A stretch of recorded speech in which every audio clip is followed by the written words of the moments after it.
Now to our coverage of the royal visit, and the second day of King Charles III and Queen Camilla's state visit to Kenya began with a visit to Kariokor Commonwealth War graves in Nairobi, where the king replaced medals that were lost by war veterans. Our now royal correspondent, Olive Barrows, captures the highlights of the day's events. Hours after King Charles III at a state banquet stated that there can be no excuse for, in his words, the abhorrent and unjustifiable acts of violence committed against Kenyans in the struggle for independence, he kicked off the second day of his state visit to the country by paying respects to the Africans who fell in advancement of the British cause in the First and Second World Wars.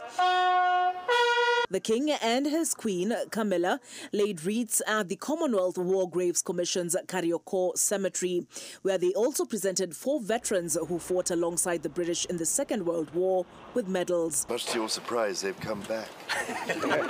Among them, 117-year-old Samuel Nthiga Mburia. It's a fantastic example. I'd like to know. I think you must have been living on wild locusts and honey. The visit also gave the king occasion to follow up on the progress in redressing the overlooked contributions of the Kariokor, after whom the site of the memorial Kariokor is named. Wednesday also saw King Charles visit the United Nations office in Nairobi, which houses the United Nations Environment Programme and UN Habitat, the only UN headquarters in the Commonwealth.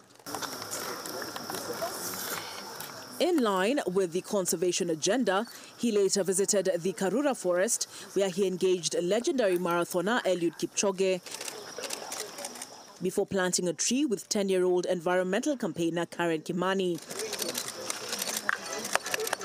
who wrote him earlier this year asking if he would plant a tree with her. Thereafter, he visited the Nairobi Street Kitchen, where he met artists, and at a reception held later at the High Commissioner's residence in Muthaiga, met thought leaders. Queen Camilla, patron of the equine welfare charity Brook, spent her day at the Kenya Society for the Protection and Care of Animals, where she sought to better understand their efforts in the rescue and care of at-risk donkeys.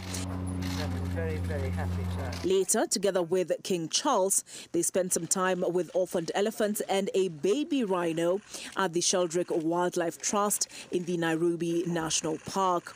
On Thursday, the royal couple kick off the Mombasa leg of their tour, and together with President William Ruto, will visit the Mtongwe Naval Base for a more equal-footed demonstration of defense cooperation. How many times have you passed in front of these 3 men behind me and not given them a second thought? The Kariokors, as the plaque there describes them, the hands and feet of the king's men. This week gives us opportunity to remember their sacrifice. Olive Barrows, NTV.